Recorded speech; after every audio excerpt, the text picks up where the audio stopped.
durante la vida. Desde que nace uno tiene una pequeña defensa porque le transmite la mamá del ambiente de la casa, después la leche materna y después el contacto con los virus, bacterias, hongos y partículas va generando un aumento de la inmunidad que alrededor de los 6, 7 años ya está casi toda desarrollada, digamos. Sí. Esa es una mini vacunación ambiental, ¿sí?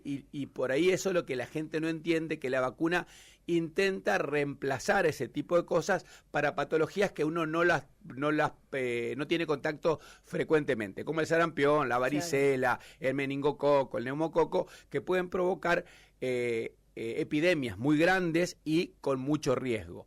La vacuna justamente lo que hace es eso, darte la posibilidad de que vos tengas contacto con alguna partícula del virus o con un virus atenuado para que vos vayas generando la inmunidad casi naturalmente, ¿no? Sí. Y eso te da una defensa que lo que intentamos explicarle a todos es que la vacuna no es que te protege contra la enfermedad, no es que no vas a tener la enfermedad, en general no la vas a tener, sí, pero lo que te protege es contra las complicaciones que pueda traerte esa enfermedad. Claro, eso es importante, por ejemplo, ¿no? El meningococo contra la meningitis, una patología que antes veíamos en cantidades, la meningitis a meningococo, cuando había epidemia había muchas, y hoy afortunadamente no vemos casi ningún caso. Doctor, ¿cuándo decidir enviar o no a un chico? ¿Cuándo hay que estar o tener la alerta o las antenitas preparadas y decir, bueno, no, hoy no, quizás está empezando, es preferible no llevarle? ¿Qué recomienda? Porque en los padres por ahí está esa duda de qué hacer, ¿la responsabilidad o la salud? Claro. Bien, dividamos esto en dos cosas diferentes, ¿no? Y quedó tu primera exposición hablando de este tema y después lo dejamos colgado, pero básicamente eso es muy importante decir dos cosas. Dividamos lo climático de lo sintomático, digamos, ¿no? Lo climático, hay sol, calor, humedad, lluvia, los niños pueden concurrir a la escuela normalmente. Lo que hay que fijarse para ir o no a la escuela es en los síntomas que tenga nuestro hijo, ¿sí? Claro. En general, aquel paciente que tiene tos, que no le deja descansar, no le deja alimentarse, o tiene fiebre, o tiene algún tipo de erupción en la piel, un cuadro que presumiblemente es contagioso, no debe ir al jardín hasta el que el médico le diga que puede ir al jardín, a la escuela o a la guardería, digamos, ¿no? En esto nos encontramos con un problema muy serio, digamos. Hay padres que tienen que trabajar y no tienen el respaldo necesario para dejar a su bebé en digamos en casa, digamos, ¿no? Con alguien, sí. Él debería comunicarse con la institución y avisarle que tiene tal problema para que este niño realmente esté por lo menos aislado en la guardería, en el jardín, para no tener contacto con el resto y hacerle saber a la guardería que tiene esa condición el niño, porque si no, cometemos el error de que esta patología se transmite a otro, y no es que esto es un efecto dominó, sí, es un efecto dominó que termina después cayéndole de nuevo al niño, porque después de contagiarse a todos, el mismo niño, la madre va y dice, hace 3 semanas, doctor, que yo estuve acá, o 4 semanas, y ahora está de nuevo enfermo, digamos. Vuelve a contagiarse. Vuelve a contagiarse, y eso es un círculo que se vuelve casi constante durante el año, donde hay chicos que tienen que faltar mucho tiempo a la clase y se enferman frecuentemente. Claro. Si nosotros tuviéramos esa conciencia, disminuiríamos mucho la patología. Sí, esto cuando hablaba de los síntomas, digo que estén, podemos decir, vivos en el momento esos síntomas, o cuando esté más aplacado, ya no hay tanta tos, ya no hay fiebre, ahí sí puede concurrir a la escuela. Digo, después de cuántos días uno no contagia la gripe, por ejemplo. Bien, o la influenza. Si es un cuadro contagioso, después del 3er o 4.º día disminuye la posibilidad de contagio. Pero bueno, hay que ver si es que realmente la sintomatología se aplacó, claro, y la verdad que tendría que tener una consulta con algún profesional para que se lo diga. Pero a grandes rasgos, la fiebre, por ejemplo, un niño no debería ir a un jardín si no ha pasado 24 o 48 horas sin fiebre, digamos, ¿no? Sí. O sea, si un niño tiene fiebre, no le mando por las dudas porque debe ser una gripecita, no, porque realmente hay cuadros que son muy contagiosos, sobre todo en las primeras etapas. Claro. Hay patologías que son imposibles de controlar. Por ejemplo, uno de los ejemplos es el síndrome mano-pie-boca, digamos, ¿no? Que es muy común ahora, existió siempre, no crean que es una patología nueva, pero es una patología que empieza a contagiar 3 días antes del primer síntoma, por ejemplo. ¿Sí? Entonces es prácticamente imposible, claro, imposible manejar ese tipo de cosas en las guarderías, los jardines, y yo escucho a veces que los padres empiezan con acusaciones, sí, pero le mandaste, pero hay un caso de... Bueno, no le teman al síndrome pie-mano-boca, es una patología prácticamente solo molesta, no tiene mayormente complicaciones, pero es imposible de evitar ese tipo de cosas.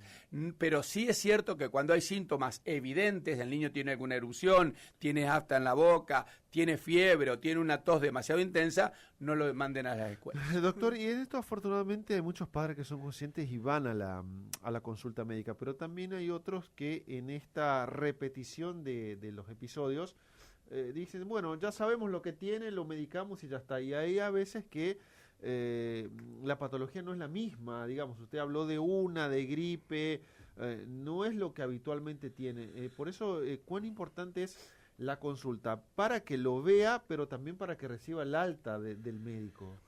Básicamente es muy importante hacer las dos cosas, a no ser que el médico le haya dicho en tantos días, si no tiene tales síntomas, puede concurrir a la escuela. Hay escuelas que piden el alta médica escrita y hay escuelas que no la piden, pero básicamente la consulta médica es algo fundamental, por lo menos durante la enfermedad. Vos acá mencionaste la automedicación. Los padres tienen que tener la capacidad de solamente manejar lo sintomático, digamos, no la patología, ¿sí? Porque si no, lo que hacen es someter al niño a medicación innecesaria o a equivocarse en la medicación y llegar a una complicación que hubiera sido absolutamente prevenible. Sí. En ese sentido hay que tener mucho cuidado, porque si no cometemos muchos errores. Pero es cierto que los padres deben tener mucho cuidado a la hora de decidir cuándo consultar al médico. Y no es una cuestión que tenga que ver con la salud, que a veces tiene que ver con lo económico, digamos, ¿no? Sí. O con la saturación de los hospitales. Pero tengan en cuenta que si no hicieron la consulta médica, no lo manden al colegio, ¿sí? Manejen solamente los síntomas, como por ejemplo la fiebre. Si manejan la tos, traten de no medicar la tos, sí medicarle con medidas básicas, que sería una buena hidratación, despejar la vía aérea superior, por ejemplo la nariz con algún spray nasal, hacer algún poco de vapor de agua, la posición semisentada y algo que nos olvidamos, que es mantener los ambientes ventilados y aireados. Sí. No solamente para evitar el contagio, sino para evitar que el virus o la bacteria quede encerrado en la habitación del niño o en la casa y este niño siga exponiéndose a este germen y termine con muchos días de sintomatología. Claro, porque es lo que pasa ahora, no digo justo estos días, ¿no? Con frío, esta neblina, humedad, imposible. Nadie abría trataba de abrir la ventana. No, pero es un error. Claro. Es un error, digamos, o sea, es un error a los cuales estamos. Y yo entiendo que las creencias nuestras nos arrastran a nuestras abuelas, a nuestras madres, o sea, abrigate, no salgan.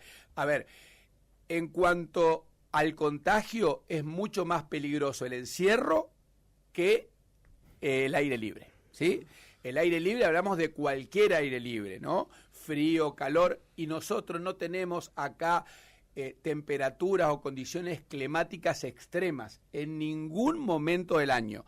Nosotros vamos a considerar un clima extremo la semana que viene, que acá Marquito nos dijo que vamos a tener 6, 3, 4 grados, y hay algunos que han hablado de 1 grado bajo cero, digamos, pero eso no implica que eso nos tenga que tener acobachados, sí bien abrigados, que no significa sobreabrigados. Otro tema también. Otro tema muy importante.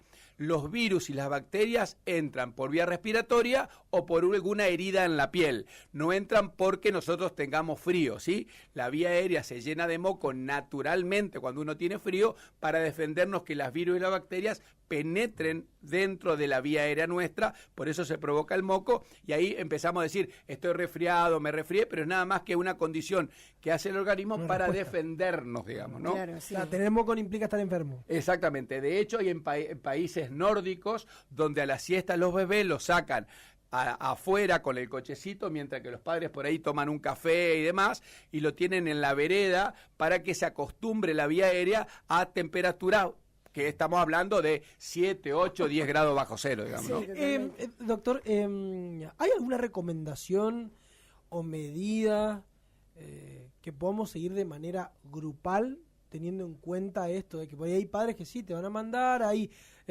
padres que no van a mandar a la escuela, pero digo, dentro del grado, dentro de, no sé, del Instituto de Inglés, dentro de los lugares donde haya actividades con más niños, que podamos tener en cuenta o tomar como medidas grupales?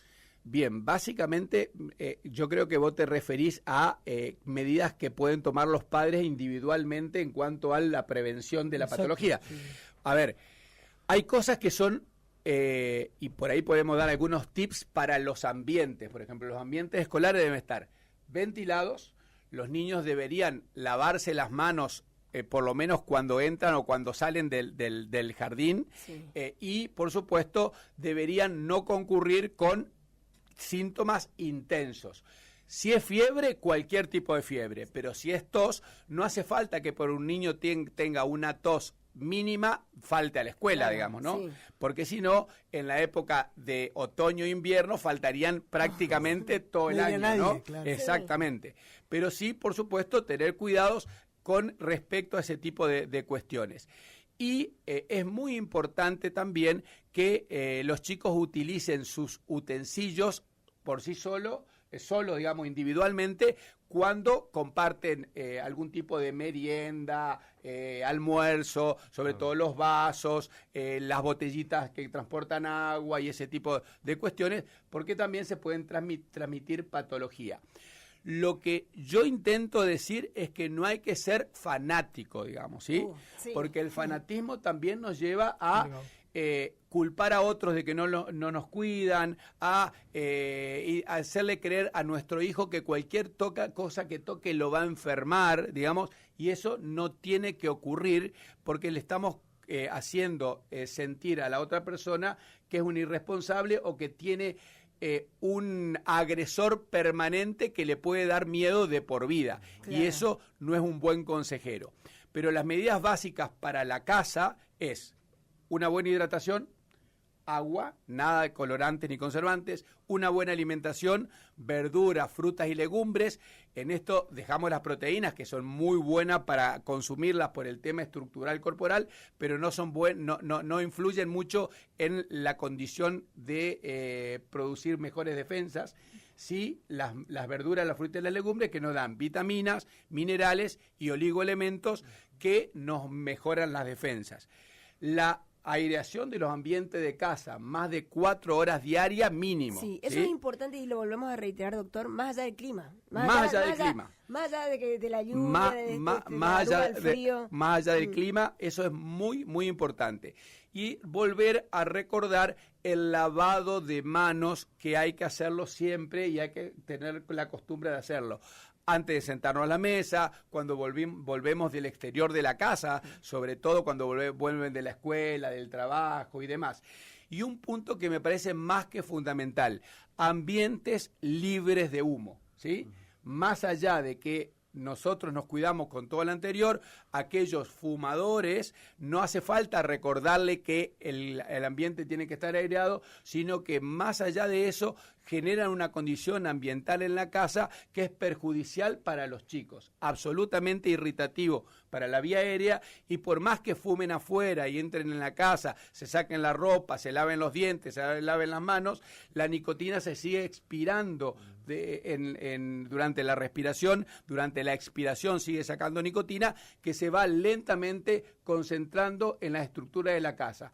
Cortinas, peluches, alfombra, ropa de la familia y demás, y genera un ambiente que, más allá de lo escolar, la casa con humo, termina siendo una bomba de tiempo para los chicos. No quiero ser fanático, caer en el concepto de fanatismo, pero pienso en aquel padre que un poco cuida al niño y demás, y te quiero preguntar, no sé si te lo han preguntado o no, ¿qué pasa en aquellos lugares donde inevitablemente uno tiene que compartir cuestiones como un vaso, un juguete y más, que son los cumpleaños, que ahora se utiliza mucho el tema del pelotero, Sí. ir a lugares cerrados?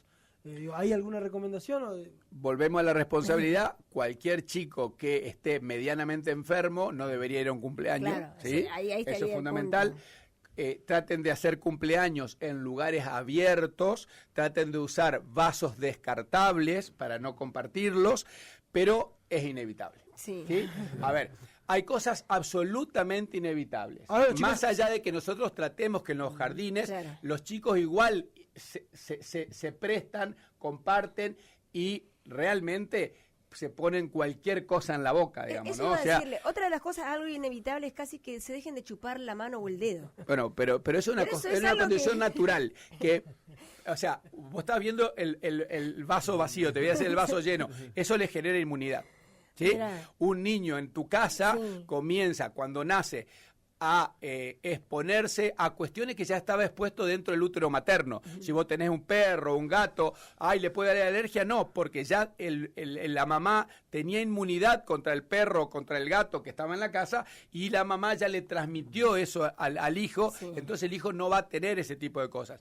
Entonces, en general uno se enferma cuando tiene contacto con cosas extrañas, digamos, ¿no? Sí. Me voy a visitar mi pariente a Salta y tengo contacto con las cosas de la casa o con el agua y demás, y tengo síntomas porque me estoy defendiendo a cosas nuevas a las que no estaba acostumbrado a tener, digamos, ¿no? Sí, sí. Doctor, los pacientes con patologías crónicas, ¿qué recomendaciones hay? Chicos con asma, o el tema también que, bueno, han hecho mención, si bien Corrientes son las provincias que tienen mayor índice de vacunación, pero todavía hay chicos que no tienen completo el calendario de vacunación. Bueno, con respecto al calendario de vacunación, y es una pregunta que la haces, yo creo que en el objetivo de recalcar las vacunas, me parece ideal que la gente pierda el miedo a las vacunas, ¿sí? Las vacunas tienen un potencial beneficioso absolutamente enorme, y lo podemos decir nosotros que ya tenemos muchos años de medicina, de estudiar medicina y de ver patologías que hoy en día casi no se ven, y que las vacunas han cambiado la historia. Y no estamos hablando de un cuadro eruptivo, digamos, estamos hablando de complicaciones graves como neumonías, meningitis, riesgo de vida extremo, que las vacunas lo han prácticamente desaparecido. Entonces, lo que hay que hacer es que cualquier niño que tenga una patología crónica, por ejemplo, debe estar vacunado contra la gripe. ¿Sí? Porque la gripe la gripe A sobre todo, es una patología que es grave en los cuadros crónicos, como lo acabamos de decir, en las embarazadas y en aquellos niños hasta los 2 años o las personas mayores desde 60 años para arriba. Esos sí o sí deben estar vacunados. Claro. El resto de la población es opcional, tienen que comprar la vacuna porque no es gratuita, pero también pueden vacunarse porque realmente la posibilidad de contagio es grande. Claro, o cuando uno es asmático o broncoespasmo, también tiene una enfermedad prevalente, también puede... Eso es una patología crónica. Claro, Eso claro. es una patología Sí, sí, sí. crónica, digamos. Vos sos asmático, es una patología crónica. Sí. Tenés una cardiopatía, es una patología crónica. Tenés algún tipo de discapacidad, es una patología crónica, y eso deben ser vacunados porque tienen un riesgo mucho mayor que el resto de la población. Pero esto nos da también el pie para decir que deben completar el calendario de vacuna, e insistimos como un caso testigo hoy en día que es el sarampión, digamos, Claro, ¿no? sí, sí. Y no con esto queremos generar pánico, porque por ahí vos hablás del sarampión, hablás que hay casos en la Argentina y hay gente que entra en pánico. No es para generar pánico, pero sí es para generar conciencia. El sarampión debe ser vacunado porque hay una vacuna extremadamente efectiva. Hay una patología en el mundo que es la viruela, que fue desaparecida de la faz de la Tierra. Sí. El sarampión estuvo muy cerca de hacerlo, y desde la pandemia hemos retrocedido a pasos agigantados, digamos, Bien. ¿no? ¿Y eso a qué se debe, doctor? ¿A esto? ¿A la falta de conciencia? ¿Al temor? ¿A qué observa usted, digo, por ahí en el consultorio con estas dudas? Bien, básicamente se debe a 2 factores fundamentales. Un poco la excusa de estamos en pandemia, no hace falta acercarse a lugares, tengo miedo de irme a un hospital o un vacunatorio y contagiarme de otra cosa y demás, Sí. y a las redes, ¿sí? Las Bien. redes son negativas a la hora de aportar información. porque si yo hoy entro a mi red y hablo sobre aerosoles para los asmáticos, durante 10 o 15 días voy a tener información sobre aerosoles, tanto positiva como negativa. Si yo le pregunto a la red o intento ver un reel de alguien que habla en contra de las vacunas, voy a tener información de gente que habla permanentemente en contra de la vacuna, hasta, y cuando uno se interesa el tema, hasta cosas absolutamente extremas, digamos, donde el miedo es el mal consejero que empezamos a tener y nos empieza a entrar esa duda de si debo vacunarlos o no, duda que en la pediatría hoy no existe, digamos, ¿no? Sí. O sea, no es cierto de que los niños no deban vacunarse. Los niños deben vacunarse porque hay patologías como el sarampión, como por ejemplo, que es extremadamente contagioso, y hay una estadística mundial que ha salvado más de 30 millones de vidas la vacuna del sarampión. O sea, que es una patología grave que puede afectar a la humanidad y puede tener una incidencia en mortalidad muy grande. Claro. Entonces, hay que vacunarse, hay que completar el calendario de vacuna, y para eso no hace falta ser ningún tipo de científico. O miran el calendario de vacuna, que hay un calendario donde uno sabe la edad donde debe vacunarlo, pero si hay alguna duda se deben acercar a su pediatra y a los vacunatorios para completar los calendarios. Sí. ¿Y ha encontrado casos con excusa de no completar la libreta? Sí, claro, por supuesto que sí, y eso es prácticamente todos los días. Gente que tiene alguna duda que es razonable, digamos, y gente que tiene metido la idea de que la vacuna contiene algún tipo de elemento nocivo que acumula, a los que dicen que hay algún tipo de elemento nocivo que se acumula en el organismo y que termina siendo mal, como el mercurio, por ejemplo, le digo que nosotros comemos alimentos permanentemente que tienen colorantes, conservantes, que no se eliminan del organismo, están aceptados en la humanidad porque consumidos en esas dosis no generan ningún tipo de patología.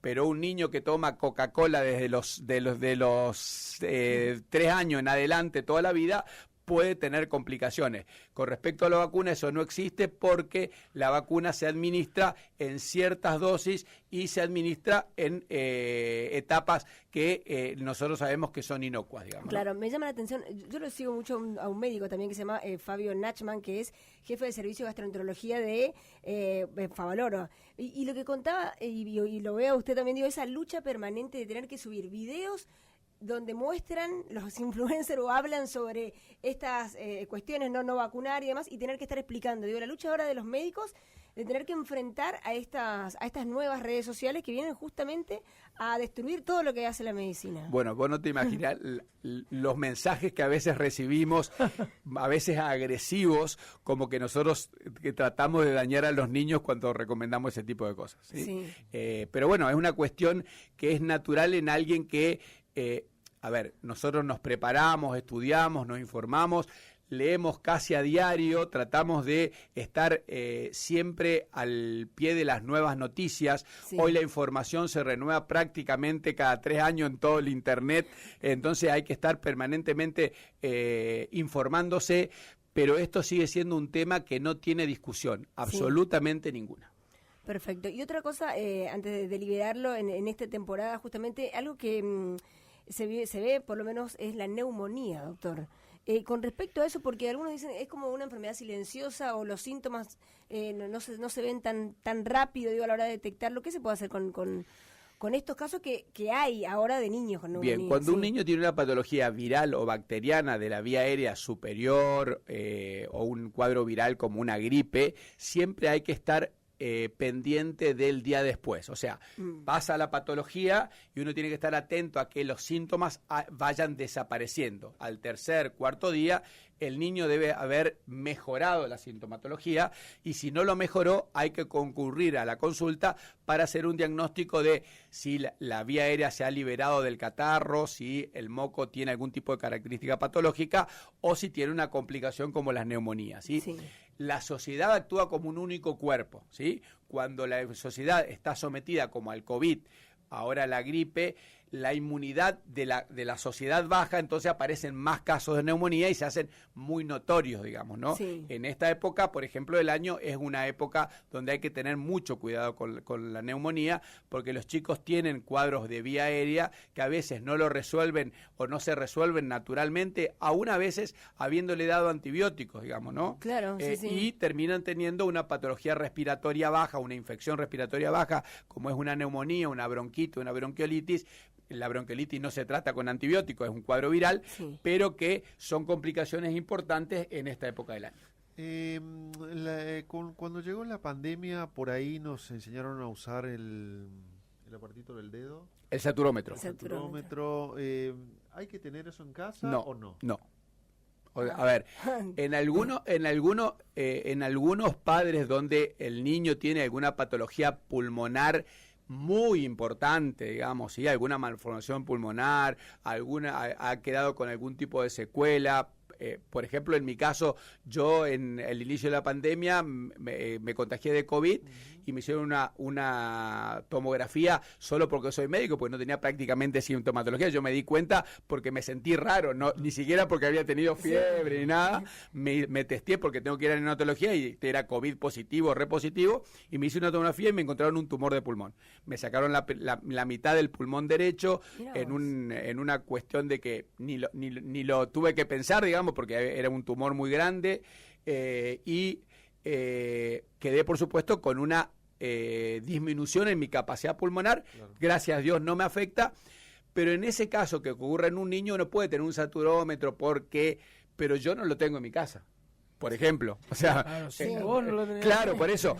¿Qué genera tener un saturómetro en tu casa? La necesidad de tomarle la saturación cuando tiene fiebre, cuando tose, cuando hace un poquito de broncoespasmo, y en general, como no es un aparato que no lo saben usar, lo único que genera es pánico, digamos, no genera una información a no ser que uno lo sepa utilizar correctamente. Si el niño tiene una vasoconstricción de la mano porque está en las primeras horas de fiebre, el organismo intenta mejorar la temperatura, la mano está fría, uno por ahí le satura y le da una saturación que no es la adecuada, entonces uno lo primero que hace es salir a correr a la guardia, cuando lo que tiene que hacer es bajar la fiebre y controlar la saturación en otro momento, digamos. Sí. Entonces yo no recomiendo tener un saturómetro en casa. En casa hay que tener un termómetro, ¿sí? Sí. Y hay que tener elementos o saber cómo manejar la sintomatología, digamos. Tener una solución salina para la nariz, tener un antitérmico que uno esté confiado en usar y sepa usarlo, y no mucho más que eso. Por supuesto que los asmáticos tendrán los aerosoles, claro, los preventivos y demás, ¿no? Estamos hablando de lo general de la población. Claro, sí, totalmente. Sí. Bueno, doctor, la verdad que queríamos sacar algunas dudas, me imagino que va a seguir con todo esto, todos los mensajes que sigue recibiendo. Y ahora en esta semana que viene el frío, hay que sacar a los chicos. Sí. Eso es importante. Y acá tengo papá de asmático y una periodista asmática, digamos. Nosotros en medicina intentamos que un chico haga una vida normal, que significa correr, saltar, jugar al aire libre, en cualquier época del año, y corregir la patología para que él pueda seguir haciendo la vida normal. Claro. No queremos meterlo en un frasco para que no se enferme y cuando salga afuera cualquier cosa lo afecte, ¿sí? Entonces, si hay que usar preventivo, hay que usarlos. Pero el niño tiene que ir a jugar al fútbol, mejorar su capacidad ventilatoria, andar al aire libre y hacer que el organismo genere las defensas que tiene que generar. Lo último, cuando hice algunas consultas hace unos años, ¿hay deportes que ayudan a la capacidad pulmonar? ¿Eso es real? Sí, es real. Es real. Primero cualquier deporte ayuda a la capacidad pulmonar, cualquiera. Sí. Pero la natación, por ejemplo, es el deporte que mejor ayuda a la capacidad pulmonar, digamos, ¿no? Cuando uno habla de mejorar la capacidad pulmonar, habla de que el organismo, o sea, toda la parte respiratoria y cardiovascular, mejoren su actividad ante un esfuerzo, ¿no? Entonces, cuando uno hace algún tipo de enfermedad, tenga mejores condiciones para pasar esa sintomatología. Por ejemplo, un niño que tiene una capacidad pulmonar baja, si tiene un broncoespasmo, va a tener mucha sintomatología y va a sentir mucha esa sintomatología, hasta desesperarse. Un niño que hace algún tipo de deporte, tiene una capacidad pulmonar buena o mejorada por algún tipo de deporte, la sintomatología es mucho menor y mucho menos apreciable, porque el niño tiene esa capacidad de responder y la vía aérea no se afecta tanto. Es un buen dato ese. Sí, porque algunos planteaban que sí, otros que no. Y en general lo que nosotros hacemos como padres, y nos pasa a todos, digamos, es cuando nuestro hijo tiene una patología crónica, el asma es uno de estos casos, trata de que no corra, no salte, que no se agite. Y yo les digo lo siguiente: el niño naturalmente deja de hacer actividad cuando él no se siente bien. Sí, eso es ¿Sí? real. Sí. O sea, no lo limiten ustedes, no ¿sí? necesitamos decirle que no haga, porque ellos lo único inconsciente que uno sigue haciendo actividad a pesar de sentirse mal somos los adultos, ¿sí? Que vamos a jugar al fútbol con 85 kilos, la rodilla rota, y uno tiene falta de aire y quiere seguir jugando, digamos. O sea, ese tipo de cosas las hacemos solamente los adultos. Los niños tienen esa capacidad de autorregulación que hay que utilizarla a favor de ellos, no en contra. Totalmente. Bueno, doctor, la verdad que muchísimas gracias por venir a visitarnos. ¿Dónde lo pueden encontrar? Porque por ahí todavía algunos no lo conocen, si bien ya creo que todos lo conocen al doctor Flavio Serra. Bueno, en las redes pueden encontrarme como @Flavio Serra Pediatra, en Instagram, en TikTok. Trato de pasar información. Trato de pasar información útil en general, digamos, aunque a veces hacemos algo que sea más ameno para los padres, y por supuesto que en mi consultorio por Jujuy 1342, ahí estamos una cantidad de pediatras que podemos atenderlos, así que a disposición siempre. Bueno, muchas Nosotros gracias. damos una puertita antes. Sí. Nosotros damos una puertita antes. No, estamos con el doctor Aquino, el doctor Darré, el doctor Julián Gómez, la doctora Piscirilo, o sea que somos un grupo de pediatras que afortunadamente trabajamos mucho, tratamos de hacer lo mejor posible por los pacientes, aunque a veces las consultas son tantas que uno no puede atender a todos.